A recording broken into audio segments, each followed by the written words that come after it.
All right, it's Thursday, which means it's time for Mondays with Mitchell. I'm doing a little bit late this week. It's rivalry week, so the players have been a little bit tied up.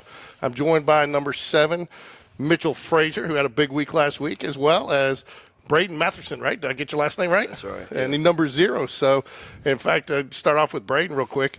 Coach Bush and Coach V were very complimentary of your performance. You're captain last week, and they said you're playing the sand, but talk a little bit about you're kind of responsible for the calls on the defense during the game and making the adjustments. Yeah. And this is your first year starter, and they said you did a pretty good job the first week. Yes, sir. So I'll shift the D-line, check the coverages, certain formations, just see kind of like what receivers are, just see kind of what the receivers like lined up, where they are, checking the coverages, defense, just trying to get the game plan Coach Bush tells us, put it in.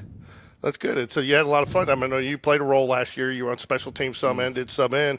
I missed a couple games with a concussion on a fake punt, but great to be a starter. Feel good to be a starter this year? Yeah, it feels good. Just get out there and show what I can do, So, Mitchell, I know you're proud of your 2 touchdowns, but we got to talk about the elephant in the room, which was number 77 downfield, and then you almost getting caught from behind. And I heard you caught a little bit of grief on the sideline. Is that true? I did, yeah. Yeah, a lot of people.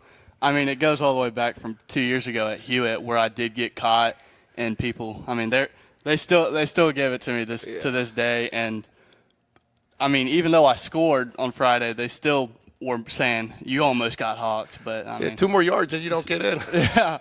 So, talk a little bit. It's rivalry week, okay, both of you. And one of the things to talk to Coach V about in the show this week was even though we made the jump to 6A players where we want to keep this Hoover game, we want to keep the Hoover game. What does this Hoover game mean to you guys as players and as students? It means everything. I remember when I was like a little baby with my mom sitting, I watched St. Park play Hoover every year since I was born.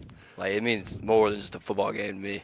Mm-hmm. What about you, Mitchell? And, I mean, we've been growing up playing these guys. We know most of them, and it's always just a big rivalry. We don't like each other, and it's always a good game. You don't like each other on the field, but I tell you what, half the time I find one of you guys going to somebody, Hoover prom or somebody from Hoover's coming to our prom or whatever. So, atmosphere this week around the team, focus, enthusiasm. I mean, you come off a big win. Obviously, you go into a rivalry, not much letdown, but what's the attitude been on the practice field this week? I think this week we've been more locked in because we know this is a big game for us, a rival, but we're still enthusiastic. We're bringing energy to the team, and I've been liking the energy.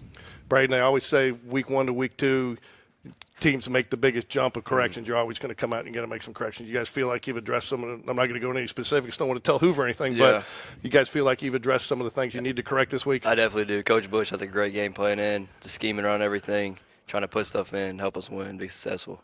Okay. Talk a little bit about what it meant to you guys on Friday night, too. Students came out. That was probably one of the bigger student crowds I've seen, especially this early in the season. Right. And not only that, the score got lopsided, and they stayed. Right, yeah. And so what does that mean to you guys? Do you guys recognize the cheering from the student section during the game? Oh, yeah, we love the students. It's always nice having a big student section, having the guys cheer us on. And, I mean, hopefully tomorrow it'll be even bigger. What about, I noticed at the end of the game, you run right past Coach V, you blow past him to go to the student section to sing the alma mater. And, again, I know that's something that's kind of, I don't know if that's a tradition we've had from day one, but something that kind of got away from back to. I mean, what does that mean to you guys as a player? You guys look forward to that in the game. I mean, as soon as you guys shook hands, you guys were hauling tail over there. It's always been tradition to just do that after games. It's great to see the school back there supporting you, singing the alma mater all together after we win or lose. It's just a great tradition we've always had. So do you guys audition for the backflip at the end? I know it was Dakari Shanks this year. Last year it was Jamari Mosley and I think somebody else. Really just whoever can do a backflip. Yeah, with a run-it one. Yeah. So talk one other thing, and then we'll let you guys go because I know you guys got to get busy. But I talked to Coach Bush this week, and he talked about production points. And he had a certain number of production points, which was pretty high last week. But production points is more than what we see as fans on the field, right? Yeah.